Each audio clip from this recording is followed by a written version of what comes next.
Sebenarnya gampangnya gini, globalisasi. Nah, globalisasi itu apa sih?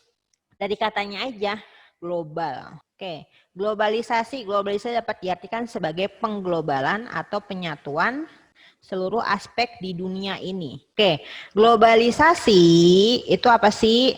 Gampangnya gini, dari kata global. Global itu apa? Dari kata globe. Globe itu apa? Globe itu kan bola dunia kan? Nah, berarti kalau kita ngomongin globalisasi, berarti kita ngomongin konteksnya adalah dunia gitu.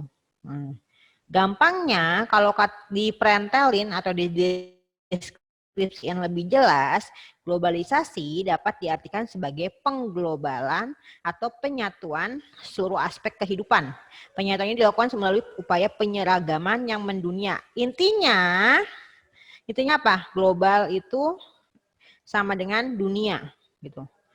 Hilangnya sekat di dunia, itulah global. Jadi apa yang terjadi di negara lain atau di negara kita, pasti dunia mengetahuinya.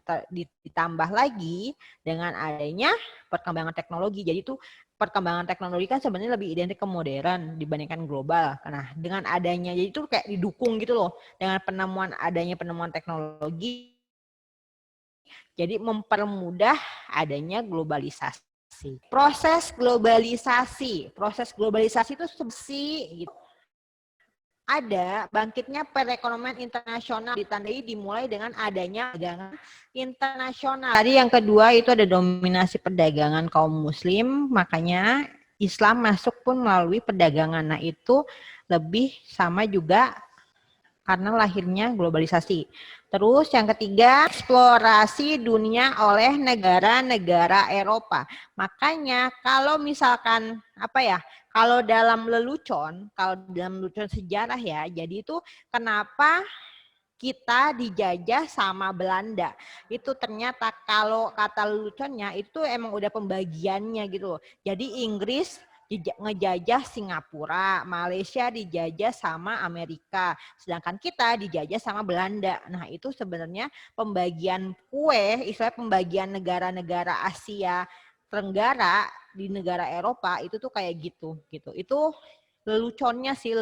Makanya kan pertama kali Indonesia masuk, kalau kita belajar sejarah kan Spanyol kan, tapi itu katanya Spanyol tuh nggak dapat apa-apa di Indonesia, jadi akhirnya dia keluar dari Indonesia gitu, dan akhirnya lebih didominasi sama Belanda kayak gitu sih. Tapi aku kurang tahu sejarahnya benar apa enggak gitu. Ini kan makanya contohnya di sini adalah Belanda yang menjajah Indonesia. Itu kan berarti udah ada tanda adanya globalisasi.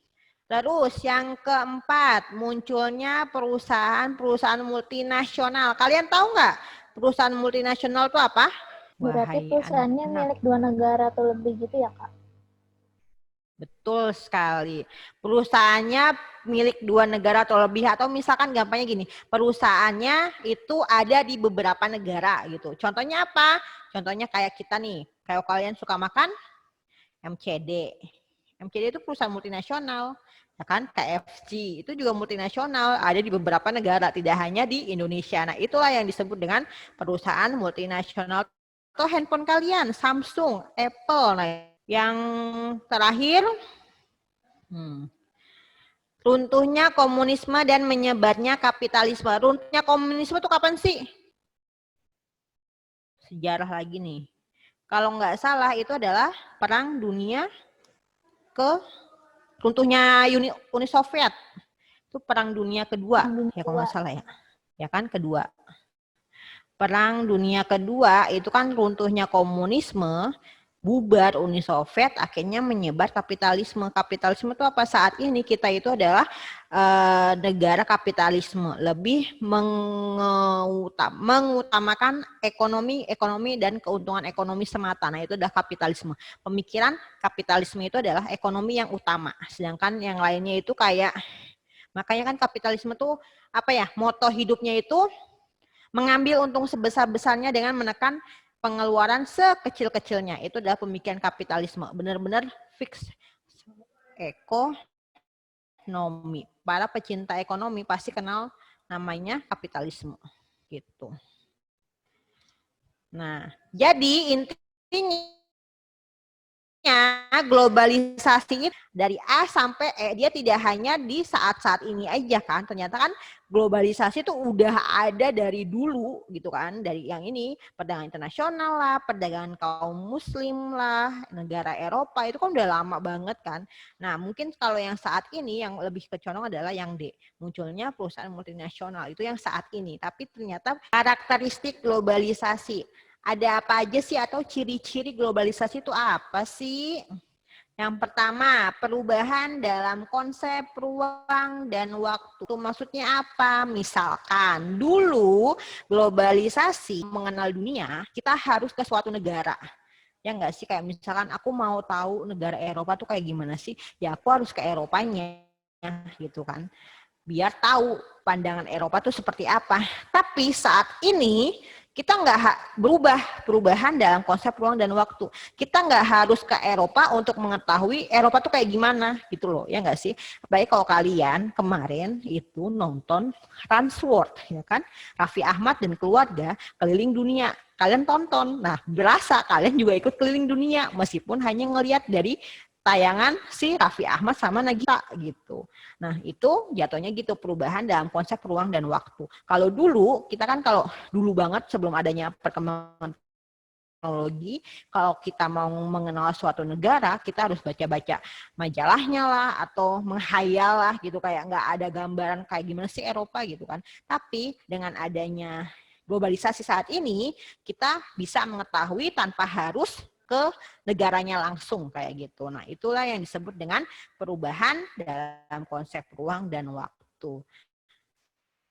Terus yang kedua, pasar dan produksi ekonomi di negara berbeda menjadi saling bergantung sebagai akibat dari pertumbuhan perdagangan. Maksudnya apa? Maksudnya gini, kayak misalkan kita negara di ASEAN, negara ASEAN ya, kayak Nike, Adidas, kayak gitu-gitu kan pasarnya di mana? Pasarnya di Eropa kan, di negara asalnya. Tapi produksi ekonominya ada di mana? Jadi makanya jangan heran kalau kalian beli sepatu Nike atau sepatu Adidas itu tulisannya Z, dilihat made in Indonesia. Ya kan, emang kenapa ya? Karena proses produksi ekonominya ya emang di Indonesia kayak gitu. Nah inilah yang disebut dengan globalisasi, pasar sama produksi ekonominya di negara-negara menjadi saling bergantung. Negara maju membutuhkan kita untuk tenaga kerjanya, kita membutuhkan apa bahasanya, devisa negara gitu. Jadi saling ketergantungan antara negara maju dan negara berkembang kayak gitu. Antara negara Eropa dengan negara Asia. Terus yang ketiga, peningkatan interaksi kultural melalui perkembangan media massa. Interaksi kultural di sini maksudnya apa? Berarti hal-hal yang terkait dengan budaya. Contohnya apa? Contohnya lagi ngehits di anak muda. Contohnya apa? K-pop. Ya kan? BTS, Blackpink, terus apa lagi? EXO. Nah, itu kan apa? Di sini nih, peningkatan interaksi kultural melalui perkembangan media massa. Blackpink lagi comeback tahu sama Selena Gomez. Nah, itu kan kita tahu dari mana? Dari sini, dari interaksi kulturalnya. Makanya kemarin itu kalau nggak salah aku baca berita, Korea Selatan itu devisanya naik sampai 150% pokoknya. Memang naik tinggi banget karena akibat dari K-pop dan K-dramanya. Dari drama Koreanya sama K-popnya akhirnya mengundang para pencintanya itu untuk datang ke negara aslinya kayak gitu. Itulah salah satu dari peningkatan interaksi kultural tersebut gitu. Jadi pemerintah Korea itu hebat banget buat memanfaatkan potensi yang ada di negaranya kayak gitu. Terus yang keempat, meningkatnya masalah bersama, baik di bidang ekonomi, lingkungan, atau permasalahan yang lazim. Meningkatnya masalah bersama, kita ambil contoh aja sekarang, ya kan? Apa? COVID-19. COVID-19 ini bukan permasalahan hanya di Indonesia, tapi di dunia, ya kan? Gimana kita caranya masyarakat dunia kita membasmi ini COVID, ya kan? Baik dari kebijakan-kebijakan yang diambil di beberapa negara, baik cara apa bahasanya? vaksinnya, penemuan vaksin yang ada di Cina, di Korea yang udah sukses-sukses kayak gitu loh. Nah, itulah jatuhnya sama juga ke globalisasi. Meningkatnya masalah bersama. Atau kalau sebelum ada COVID-19 itu HIV AIDS. Nah, itu juga meningkatnya masalah bersama. Atau ini apa namanya? Global warming. Nah, itu juga jatuhnya meningkatnya masalah bersama gitu. Sampai sini ada pertanyaan? Ada pertanyaan tidak? Enggak, Kak. Belum, Oke, Kak. makasih loh Dayana, makasih loh Timo. Udah dijawab. Nggak ada, kita next lagi. Tadi kita udah proses globalisasi dan karakteristik globalisasi, dan selanjutnya ada faktor pendorong globalisasi. Kenapa sih masyarakat dunia itu saling tergantung? Yang pertama, kemajuan ilmu, pengetahuan, dan teknologi. Saat ini, dengan kemajuan iptek, pasti kita mau untuk melihat negara maju. Terutama kan kita Indonesia sebagai negara menuju maju kalau nggak salah. Karena kita udah tadinya negara berkembang, sekarang saat ini, jadi itu urutannya kalau kita bahas teori globalisasi, jadi itu ada teori sistem dunia. Apa itu teori sistem dunia? Teori sistem dunia ini, negara di dunia dibagi menjadi 3 bagian, yaitu negara core atau negara maju, terus yang kedua negara semi periperi. Semi periperi ini dia menuju maju, sama negara periferi. Periferi itu apa? Periferi itu berarti yang berkembang. Nah, kemarin kalau nggak salah itu di berita saat ini tuh periperi itu semua negara Asia Tenggara kecuali Singapura, Indonesia, Malaysia, kalau nggak salah Thailand gitu. Sisanya masih berkembang. Saat ini Indonesia udah di semi periperi. Indonesia, Malaysia, Thailand tuh di semi periperi, sedangkan Singapura itu udah termasuk ke negara core, negara yang maju. Nah, ini adalah negara sistem dunia, teori sistem dunia nih. Negara dibagi menjadi 3 bagian. Ada negara core atau maju, semi periperi atau menuju maju, dan periperi negara berkembang. Nah, faktor pendorong globalisasi itu adalah salah satunya ini, mengetahui kemajuan iptek, pasti saling membantu negara dunia, masyarakat dunia. Yang kedua, semakin terbukanya sistem perekonomian negara di dunia. Makanya Indonesia salah satunya mengikuti yang disebut organisasi MEA. Apa itu MEA? Masyarakat Ekonomi ASEAN. Atau juga kita mengikuti namanya pasar bebas. Ya kan? Jadi gampang untuk ekspor impor tanpa mengikuti regulasi-regulasi. Nah, itu adalah semakin terbukanya sistem perekonomian. Ada MEA sama pasar bebas, ditandai dengan adanya MEA sama pasar bebas. Akhirnya kita ikut andil sebagai negara dunia gitu. Mengglobalnya pasar uang, sama sih sebenarnya kurang lebih. Mengglobalnya pasar uang berarti kan kita kayak kemarin tuh sempat dolar turun, rupiah menguat gara-gara ya krisis perang dagang antara Amerika sama Cina, itu kena dampaknya kita, tapi itu lebih ke positif dampaknya gitu. Sampai sini ada pertanyaan? Udah habis kan? Sampai sini ada pertanyaan faktor pendorong globalisasi. Intinya adalah adanya iptek sama terbukanya perekonomian dunia.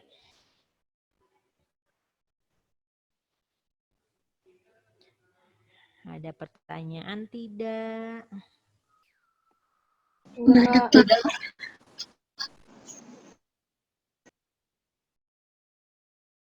Ini masa 20-an orang gak ada yang jawab. Next lagi, dampak positif globalisasi. Masuknya nilai-nilai positif kayak tadi, negara yang disiplin. Itu kan nilai positif tuh ya kan. Kita bisa role modelnya negara Jepang, Korea gitu kan. Negara yang tertib, ya kan? Terus kita bisa contoh dari Singapura yang bersih, ya kan? Tidak ada sampah dimanapun di Singapura. Karena apa? Dendanya wow sekali kalau kalian ke Singapura dan buang sampah sembarangan dan ketahuan itu dendanya banyak banget. Lumayan buat kalian liburan di Singapura gitu kan. Terus yang kedua, mempercepat proses pembangunan karena perkembangan iptek. Kayak contohnya MRT. MRT itu kan keretanya bukan buatan Indonesia kan. Keretanya kan buatan dari Cina kalau nggak salah. Pokoknya negara luar dah itu gitu kan. Masih dari luar. Kita belum bisa buat. Nah, itu adalah salah satu salah satu contoh dari proses pembangunan yang bisa memberikan dampak positif dengan adanya globalisasi. Terus yang ketiga, menumbuhkan dinamika terbuka dan tanggap terhadap unsur-unsur perbaharuan. Yang ketiga apa? Open minded.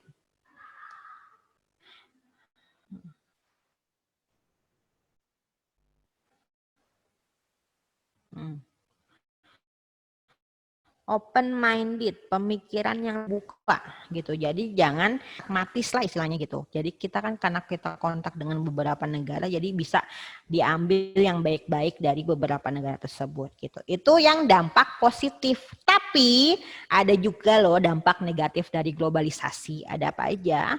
Cultural lag, cultural shock, sama anomi. Bedanya nih, suka banget kalian kebalik-balik antara cultural lag sama shock. Lag itu nge-lag itu apa? Nge-lag, ya kan? Kayak komputer aja. Ketimpangan budaya. Maksudnya apa? Tumpang tindih gitu. Antara budaya yang lama sama budaya yang baru. Misalkan apa? Kayak contohnya apa? Buang sampah. Kenapa buang sampah? Buang sampah itu kalau kalian ke mall, ya kan, ke mall atau ke beberapa tempat itu udah disediakan minimal mall itu dua tong sampah. Harusnya kan idealnya ada 3, ya kan? Ada barang yang apa? Pecah belah, ada yang sampah makanan organik yang bisa didaur ulang gitu loh. Nah, cultural itu karena kebiasaan masyarakat udah buang yang penting buang ke tong sampah, jadi itu nggak dilihat gitu loh. Misalkan kayak botol aqua tuh harusnya buangnya di mana, yang warna kuning apa warna kuning mau warna apa ya? Pokoknya yang di mall itu kan ada 2 tuh ya kan, ada 2 atau ada 3. Nah harusnya kan botol aqua kita remes terus kita buang ke tempat plastik gitu kan. Nah biasanya yang tempat-tempat plastik itu udah penuh, akhirnya buang ke tempat yang organik, sampah-sampah organik. Nah itu udah cultural lag gitu loh. Kenapa? Harusnya kan tadi kita buang sampah ya harusnya buang botol aqua itu harusnya buangnya ke tempat yang plastik gitu, bukan yang organik gitu. Nah karena kebiasaan orang Indonesia yang penting buang sampah ya di tempatnya, udah sih nggak usah pusing bisa didaur ulang kayak enggak gitu. Nah itu adalah ketimpangan budaya gitu. Jadi budaya yang udah tertanam di diri kita itu patokannya gitu. Yang penting buang sampah ke tong sampah, nggak usah pikirin itu bisa didaur ulang atau enggak. Masih mending gua buang sampah ke tong sampah dibandingkan orang-orang yang nggak buang sampah pada tempatnya gitu loh. Itu pemikiran yang feodal, itu pemikiran yang primitif banget gitu. Harusnya kan saat ini tadi negara global, negara di dunia, Eropa, Asia, Jepang, Korea gitu kan, Singapura itu udah kayak menerapkan 3 tong sampah itu tuh bener-bener udah dari rumah aja pun udah dipisahin kan gitu loh. Nah itu disebut dengan cultural lag, ketimpangan budaya. Kalau cultural shock, ketidaksiapan budaya atau bahasa lainnya, kalau aku biasanya kita norak. Cultural shock. Contohnya apa? Contohnya merokok di ruangan ber-AC. Ini yang disebut dengan cultural shock. Udah tahu itu ruangan ber-AC, pakai ngerokok gitu. Norak kan jatuhnya. Itulah cultural shock. Kalau cultural lag itu udah ada budaya yang udah lama, terus datang budaya baru yang lebih bagus, kita tuh belum siap buat menerimanya gitu, karena udah kebiasaan gitu.